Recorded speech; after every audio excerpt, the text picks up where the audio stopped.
안녕하세요. 토마토를 먹으면 혈관에 좋고 치매도 예방해 준다더라고 하시는 분들 참 많습니다. 그만큼 토마토는 몸에 좋은 식품으로 널리 알려져 있죠. 하지만 여러분, 이렇게 좋은 토마토도 잘못된 방법으로 먹으면 오히려 내 몸에 치명적인 독이 될 수 있다는 말 혹시 들어보셨나요? 토마토의 첫 번째 효능은 심혈관 건강을 지켜주는 것입니다. 연세가 들수록 혈관은 점점 딱딱해지고 좁아지며 혈압도 쉽게 올라가게 됩니다. 고혈압, 동맥경화, 심근경색, 이름만 들어도 무서운 병들이 우리와 가까워지는 시기가 되죠. 토마토의 강렬한 붉은색에는 라이코펜이라는 항산화 물질이 들어있는데, 라이코펜은 혈관의 노화를 늦추고 혈관 벽의 염증을 줄여주는 역할을 합니다. 쉽게 말하면 혈관에 낀 녹슨 때를 닦아주는 세정제와 같은 역할을 한다고 보시면 됩니다. 실제로 하버드 공중보건대학 연구에서는 라이코펜을 꾸준히 섭취한 사람들은 심혈관 질환 위험이 26%나 낮아졌다고 보고했습니다. 특히 고혈압이나 고지혈증 약을 복용 중이신 분들이라면 약에만 의존하기보다는 토마토와 같은 자연식품을 함께 챙겨 드시는 것이 무엇보다 도움이 됩니다. 두 번째는 피부 건강과 노화 방지입니다. 특히 여성 어르신분들께 꼭 드리고 싶은 이야기인데요. 연세가 들면 피부는 얇아지고 탄력도 줄어들며 기미나 잡티가 잘 생기게 되죠. 자외선은 그런 노화를 더욱 촉진시킵니다. 그런데 토마토에 풍부한 라이코펜과 비타민C는 자외선으로부터 피부를 보호하고 피부 속 콜라겐 형성을 도와줘 피부 탄력을 유지시켜 줍니다. 화장품은 겉에서 피부를 지켜주지만 음식은 안에서부터 피부를 지켜준다는 말 들어보신 적 있으시죠? 바로 그 대표 음식이 토마토입니다. 세 번째는 전립선 건강 유지입니다. 이건 특히 50대 이상 남성분들께 매우 중요한 정보이니 꼭 들어주세요. 전립선 비대증이나 전립선암은 중장년 남성분들에게 흔한 질환인데 초반에는 증상이 뚜렷하지 않아 방심하기 쉬운 무서운 병입니다. 그런데 토마토를 꾸준히 섭취하면 전립선 조직에 집중적으로 작용해 염증을 줄이고 비정상적인 세포의 증식을 막아줍니다. 미국 암연구소에서도 라이코펜이 전립선 암세포의 성장을 억제하는 데 효과가 있다는 연구 결과를 발표했을 정도로 과학적 근거가 뚜렷합니다. 평소 소변 줄기가 약해졌거나 자주 소변이 마려운 느낌이 있다면 전립선 건강을 의심해 볼 수 있는데요. 이럴 때는 전문 진료도 받으시고 식단에 토마토를 꼭 포함시켜 보시기 바랍니다. 네 번째는 눈 건강 보호입니다. 요즘은 스마트폰 없이는 하루도 못 살 정도로 가까운 거리에서 화면을 오래 보는 경우가 정말 많습니다. 그만큼 눈의 피로와 노화가 빨라지게 되겠죠. 특히 연세가 들면서 황반변성, 백내장 같은 질환이 자주 생기는데 토마토에는 이런 눈의 노화를 늦추는 비타민 A와 루테인, 제아잔틴 등이 풍부하게 들어 있습니다. 평소 눈이 뻑뻑하거나 침침하다고 느끼셨다면 안약만큼이나 중요한 것이 바로 먹는 영양소입니다. 눈에 좋은 음식하면 블루베리만 떠올리시는 분들이 많지만 토마토도 절대 빠질 수 없는 자연의 안약입니다. 이렇게 몸에 좋은 토마토도 조심해야 될 부작용이 있습니다. 첫 번째 부작용은 바로 위상과다와 속쓰림입니다. 토마토는 보기에는 부드럽고 수분이 많아서 속에 부담이 없을 것 같지만 실제로는 산성이 꽤나 강한 식품입니다. 특히 위염, 위궤양, 역류성 식도염 같은 위장질환을 갖고 계신 분들에겐 자극이 될 수 있죠. 공복에 토마토를 드셨다가 갑자기 속이 쓰리거나 가슴이 답답한 느낌을 받으신 적 있으셨을 겁니다. 마치 빈속에 진한 식초를 한 숟가락 들이킨 듯 위벽을 자극해 위산을 과도하게 분비시키게 됩니다. 아침 공복에 즙으로 드시는 분들 역시 조심하셔야 합니다. 위장이 약하신 분들은 토마토를 꼭 식사와 함께 드시거나 가볍게 데쳐서 드시는 것이 훨씬 속이 편하고 안전합니다. 두 번째 부작용은 신장결석의 위험입니다. 신장결석은 소변을 통해 체외로 배출되지 못한 미세한 결석 성분들이 모여 덩어리가 되면서 생기는 질환인데요. 특히 토마토에는 수산염이라는 성분이 많이 들어있어 칼슘과 수산염이 쌓이면서 딱딱한 결정을 형성하는 것이죠. 평소 수분 섭취가 부족하거나 신장 기능이 약해진 상태라면 이런 현상이 더욱 잘 생깁니다. 신장 결석이 생기면 옆구리가 심하게 쑤시고 소변 보기가 힘들어지며 경우에 따라서는 수술까지도 해야 될 수 있습니다. 특히 요로 결석을 경험해 보신 분들은 토마토를 드실 때 반드시 물을 충분히 섭취하고 과잉 섭취를 피하는 것이 좋습니다. 세 번째 부작용은 혈당 조절의 어려움, 즉 당뇨에 악영향을 줄 수 있다는 점입니다. 여기서 오해하시면 안 되는 것이 생토마토 자체는 혈당 지수가 낮은 식품이라는 점입니다. 하지만 문제가 되는 것은 우리가 흔히 건강식이라고 착각하는 가공 토마토 제품들입니다. 시중에 판매되는 토마토 주스나 토마토 케찹, 토마토 소스 등에는 당분이나 나트륨이 아주 많이 첨가되어 있습니다. 이렇게 가공된 토마토 제품을 자주 섭취하게 되면 혈당을 급격하게 높이고 인슐린 분비에 부담을 주게 되어 당뇨 환자나 혈당이 불안정한 분들에겐 오히려 해가 될 수 있습니다. 또 생토마토도 하루에 4개에서 5개 이상 과하게 드신다면 총 당 섭취량이 무시할 수 없는 수준으로 올라갑니다. 당뇨를 앓고 계신 분이나 당화 혈색소 수치가 높은 분들은 토마토도 적당량을 지켜서 드시고 생토마토를 통째로 드시는 것이 가장 안전하다는 점 꼭 기억해 주세요. 마지막 네 번째는 고칼륨 혈증 위험입니다. 토마토에는 칼륨이 풍부하게 들어있는데요. 이 칼륨은 혈압 조절에는 매우 유익합니다.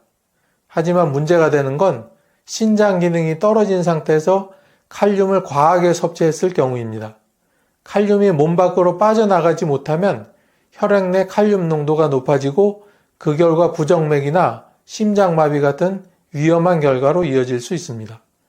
특히 신장질환, 당뇨, 신부전 등을 앓고 계시거나 혈압약을 복용 중인 분들은 칼륨 조절에 더욱 신경을 쓰셔야 합니다. 마치 속도가 너무 빠른 자동차의 브레이크가 말을 듣지 않는 것처럼 심장의 박동이 불규칙해지거나 지나치게 느려질 수 있습니다. 고칼륨 혈증은 자칫 생명을 위협하는 상황으로도 이어질 수 있기 때문에 이런 분들은 토마토를 드실 때 반드시 의사와 상담하셔야 합니다. 토마토의 이런 부작용을 피하기 위해서는 절대로 같이 먹지 말아야 할 상극인 식품이 있는데 대표적인 3가지를 소개해 드리겠습니다. 첫 번째, 많은 분들이 아무 생각 없이 함께 드시는 조합이 바로 오이입니다. 오이랑 토마토는 샐러드에 같이 넣으면 색감도 좋고 맛도 정말 상큼한데 라고 생각하시는 분들 많으시죠? 그런데 이 조합 사실 영양학적으로는 최악의 궁합입니다. 오이에는 아스코르비나제라는 효소가 들어있는데 이 성분은 토마토 속에 비타민C를 파괴하는 역할을 합니다. 비타민C는 면역력 강화, 피로회복, 항산화 작용 등 건강에 아주 중요한 역할을 하는 영양소인데 오이를 함께 먹는 순간 이 중요한 영양소가 거의 흡수되지 않게 되는 거죠. 쉽게 말하면 열심히 비타민 먹고 물로 씻어내버리는 것과 같은 상황입니다. 특히 감기 기운이 있거나 피로가 쌓여서 비타민C 보충이 필요한 시기엔 이 조합을 피하시는 것이 좋습니다. 두 번째는 설탕입니다. 예전에는 집집마다 토마토에 설탕을 솔솔 뿌려 간식처럼 드시는 습관이 있었죠. 그런데 이 습관 건강을 위해서는 꼭 버리셔야 합니다. 토마토 자체는 당분이 적고 혈당 지수도 낮은 편이라 당뇨나 대사증후군이 있는 분들께도 좋은 식품인데 여기에 설탕을 더하면 이야기가 완전히 달라집니다. 당이 급격히 올라가 인슐린을 과도하게 자극하게 되고 혈당 스파이크 현상이 생겨 피로감과 두통, 심한 경우는 저혈당 증상까지 이어질 수 있습니다. 게다가 설탕은 체내 염증을 유발하고 토마토 속 항산화 작용을 방해해 본래의 효능을 떨어뜨립니다. 건강을 위해 챙겨 먹은 토마토가 오히려 해가 되는 상황, 이제는 피하셔야 합니다. 만약 맛이 너무 시다면 잘 익은 방울 토마토로 대체하시고 바나나와 함께 갈아서 자연스러운 단맛을 이용해 보세요. 세 번째는 의외의 조합 우유입니다. 그 중에서도 특히 고칼슘 우유입니다. 아침 식사로 간편하게 토마토 한 개와 우유 한 잔을 드시는 분들이 종종 있으십니다. 보기엔 완벽한 건강조합처럼 보이지만 실제로는 소화에 부담을 줄 수 있는 조합입니다. 토마토는 산성식품, 우유는 알칼리성 식품인데 이 둘이 만나면 위에서 중화 반응을 일으켜 위산의 역할이 떨어지고 그 결과 소화불량, 복부팽만, 가스가 찬 느낌이 생길 수 있습니다. 위장이 약한 어르신들은 이 조합이 계속 반복되면 위염이나 장 트러블로 이어질 수도 있습니다. 이번에는 같이 먹으면 암을 예방하고 온갖 질병을 막아주는 효능이 2배가 되는 식품입니다. 첫 번째로 소개할 최고의 짝꿍은 올리브 오일입니다. 에이, 토마토에 왜 기름을 넣어? 하실 수도 있지만 여기에는 분명한 이유가 있습니다. 토마토 속 붉은 색소인 라이코펜은 지용성 성분, 즉 기름과 함께 섭취해야 흡수가 잘 되는 성질을 가지고 있습니다. 그냥 생으로 먹으면 그중 일부만 체내에 들어오지만 올리브 오일과 함께 먹으면 흡수율이 무려 2배에서 4배까지 증가한다고 알려져 있습니다. 실제로 유럽 지중해 지역에서는 토마토 요리에 항상 올리브 오일을 넣는 것이 일반적입니다. 이것은 단순한 맛의 조합이 아니라 건강을 위한 과학적인 전통이기도 합니다. 샐러드에 올리브 오일을 한두 방울 떨어뜨리거나 토마토를 볶을 때 올리브 오일을 함께 사용하는 식으로 간단하게 실천할 수 있습니다. 두 번째 짝꿍은 브로콜리입니다. 브로콜리는 건강의 왕이라고 불릴 정도로 좋은 성분이 정말 많은 채소인데요. 특히 설포라판이라는 성분은 암세포 억제에 탁월한 효과를 보이는 것으로 잘 알려져 있습니다. 그런데 이 브로콜리와 토마토를 함께 먹으면 항산화 작용이 배가 되고 암 예방 효과도 훨씬 커진다는 사실 혹시 알고 계셨나요? 실제 연구에서도 이 두 가지를 함께 먹었을 때 전립선암 세포의 성장이 훨씬 더 억제되었다고 보고된 바가 있습니다. 세 번째는 계란과 토마토입니다. 이 조합이 좋은 이유는 계란에 들어있는 지방과 콜레스테롤이 토마토의 라이코펜 흡수를 돕고 동시에 계란에 포함된 고단백질은 근육 유지에 큰 도움을 준다는 점입니다. 특히 근감소증은 중장년 이후 누구나 겪는 문제로 근육이 줄어들면 쉽게 넘어지고 관절이 약해지며 회복력도 떨어지게 됩니다.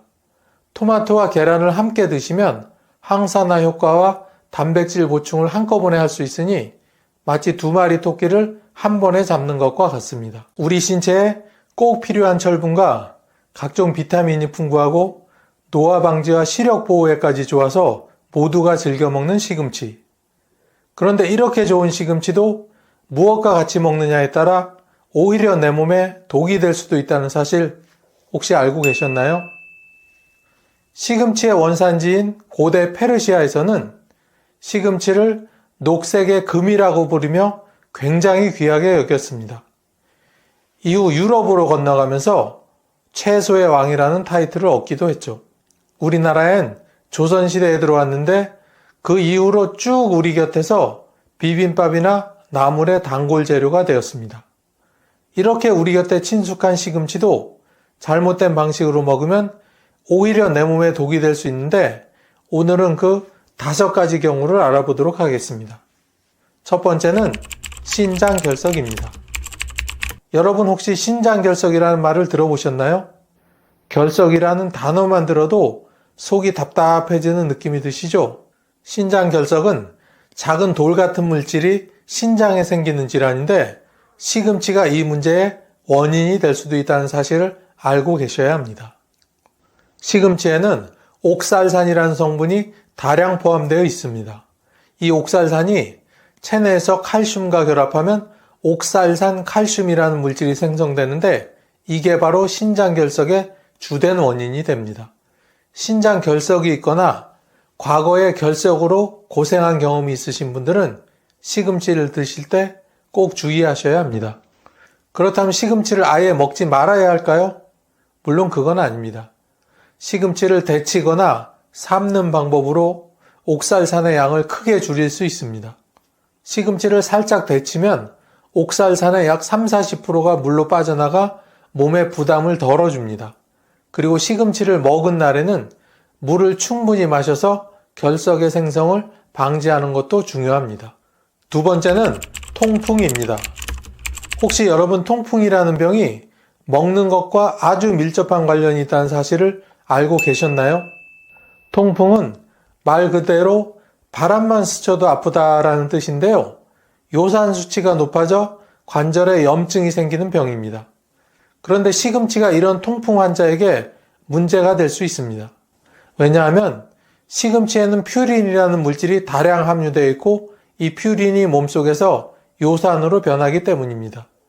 요산은 소변으로 배출돼야 하지만 통풍 환자의 몸에서는 잘 배출되지 않아 관절에 쌓이고 고통을 유발하게 됩니다.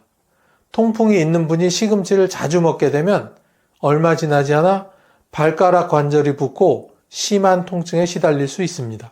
통풍 환자는 시금치를 소량만 섭취하고 다른 퓨린 함량이 많은 식품, 예를 들어서 고기나 해산물과는 함께 먹지 않는 것이 좋습니다. 그리고 시금치를 드신다면 하루 섭취량을 조절하면서 요산 배출에 도움이 되는 물을 충분히 마시는 것이 중요합니다. 세 번째는 위염 및 위궤양입니다. 혹시 요즘 속이 쓰리시고 소화가 잘 안 되시나요? 위는 스트레스를 받거나 과식을 하면 더 예민해지게 됩니다.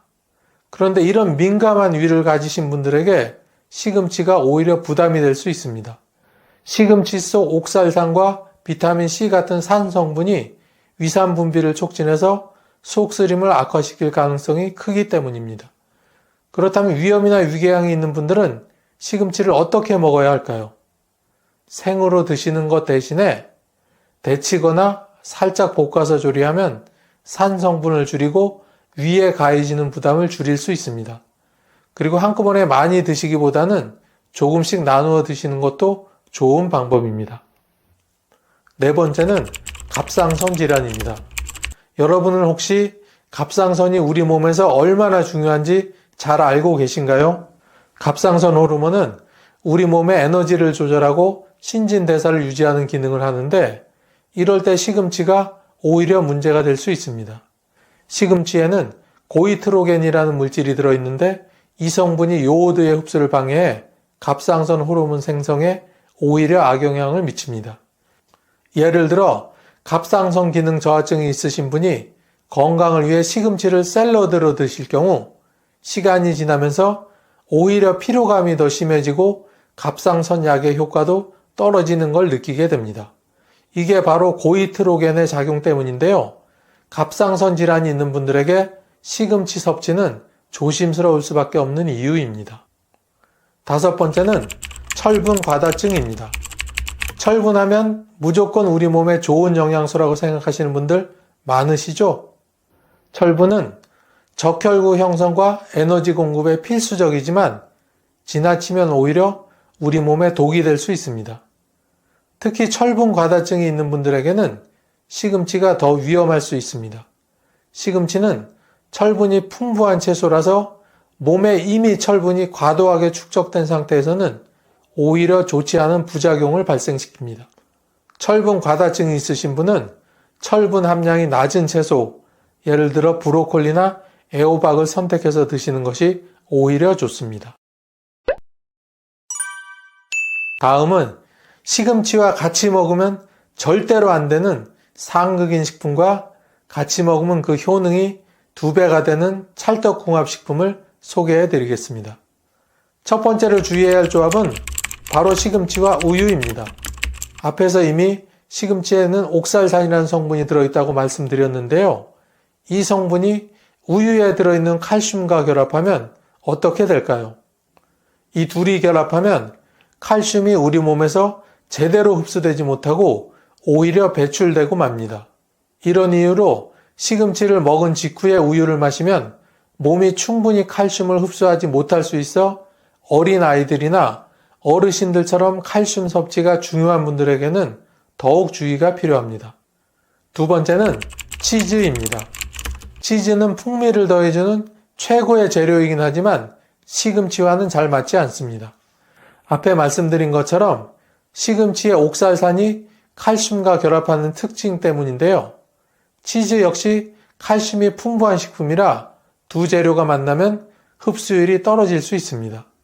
세 번째, 시금치와 과일의 조합도 간혹 문제가 될 수 있습니다. 시금치를 스무디로 갈아서 마실 때 과일을 많이 넣으시는 분이 계신데 대부분의 경우엔 괜찮지만 산도가 높은 과일과는 주의가 필요합니다. 이 조합이 자주 반복되면 속쓰림이나 소화불량을 유발할 수 있고 특히 위가 약한 분들에게는 부담이 될 수 있습니다. 그렇다면 대안은 무엇일까요? 시금치와 궁합이 좋은 바나나나 사과 같은 부드러운 과일을 같이 드셔보시는 게 몸에는 부담도 덜하고 훨씬 즐겁게 즐길 수 있습니다. 네 번째는 육류입니다. 시금치와 고단백 육류의 조합도 잘못하면 건강에 큰 부담이 될 수 있습니다. 스테이크 같은 고기와 시금치를 함께 먹으면 체내에서 질소와 산이 과다하게 생성될 수 있는데 이런 상태가 지속되면 신장이 필요 이상으로 일을 하게 되어 건강에 무리를 줄 수 있습니다. 마지막 다섯 번째는 탄산음료입니다. 탄산음료와의 조합은 절대 피하셔야 합니다. 탄산음료에 들어있는 인산 성분이 시금치의 칼슘과 철분의 흡수를 방해할 수 있기 때문인데요. 특히 철분 결핍이 있는 분들이 시금치로 철분을 보충하려고 하면서 탄산음료를 마신다면 그 효과를 전혀 보지 못하는 헛수고가 되고 맙니다. 시금치를 드실 때는 탄산음료 대신에 물이나 허브티처럼 건강한 음료를 곁들이는 것이 훨씬 좋습니다. 다음은 시금치의 효능을 2배로 높여주는 찰떡궁합 식품입니다. 첫 번째는 바로 달걀입니다. 달걀은 단백질이 풍부한 완전 식품인데요. 이 단백질이 시금치의 철분 흡수를 돕는 역할을 합니다. 우리 몸이 철분을 제대로 흡수하려면 단백질이 필수이기 때문에 시금치 달걀말이나 시금치 오믈렛 같은 요리가 건강을 위한 최고의 음식으로 꼽힐 수 있습니다. 또 시금치와 달걀을 같이 먹으면 우리 몸이 아침부터 활력을 되찾게 되는데요. 왜냐하면 단백질과 비타민C, 철분이 함께 어우러져 하루를 시작하는 데 필요한 에너지를 충분히 공급해 주기 때문입니다. 두 번째는 견과류와의 조합입니다. 시금치의 항산화 성분이 견과류에 들어있는 불포화 지방산, 비타민 E와 만나면 뇌 건강에 큰 도움을 준다는 사실 혹시 알고 계셨나요? 견과류는 뇌세포를 활성화시키는 데 필요한 필수 지방산을 포함하고 있어서 시금치와 함께 먹으면 두뇌 활동이 더욱 활발해질 수 있습니다. 예를 들어 간단히 데친 시금치에 호두나 아몬드를 얹어서 드시면 조금만 드셔도 배가 부르고 두뇌 회전도 빨라져 치매 예방에 큰 도움이 됩니다. 다음 세 번째는 시금치와 토마토의 조합입니다. 시금치에는 베타카로틴이 풍부하고 토마토에는 강력한 항산화제인 리코펜이 들어있는데요. 이 두 성분이 함께 섭취되면 서로의 효과를 극대화할 수 있습니다. 특히 이 조합은 항암 효과가 있는 것으로도 잘 알려져 있습니다. 네 번째는 시금치와 두부입니다. 시금치는 철분과 비타민이 풍부하여 빈혈 예방과 면역력 강화에 도움이 되는 대표적인 채소입니다. 반면 두부는 식물성 단백질과 칼슘이 풍부해 근육 유지와 뼈 건강에 탁월한 식품이죠. 이 두 가지를 함께 먹으면 영양소의 시너지 효과를 극대화할 수 있습니다. 시금치의 철분은 체내 흡수율이 낮다는 단점이 있습니다. 철분이 몸에 잘 흡수되려면 단백질과 함께 섭취하는 것이 중요한데 이때 두부가 제격입니다. 두부에 들어있는 단백질이 철분 흡수를 도와 시금치의 영양학적 가치를 한층 높여줍니다. 특히 노년층은 근육 감소와 빈혈의 위험이 높은데 시금치와 두부를 함께 드시면 이러한 문제를 예방하는데 큰 도움이 됩니다. 다섯 번째로 소개할 조합은 닭고기, 특히 닭가슴살입니다. 닭고기는 고단백 저지방 식품이라 다이어트를 하는 분께 특히 인기가 있는데요. 이때 시금치와 함께 드시면 부족할 수 있는 비타민과 미네랄을 충분히 보충할 수 있습니다. 시금치와 닭가슴살을 함께 샐러드로 만들어 여기에 아보카도나 오렌지를 곁들이면 비타민C가 철분 흡수를 돕고 고기의 풍미와 시금치의 신선함이 조화를 이루는 멋진 요리가 될 수 있습니다.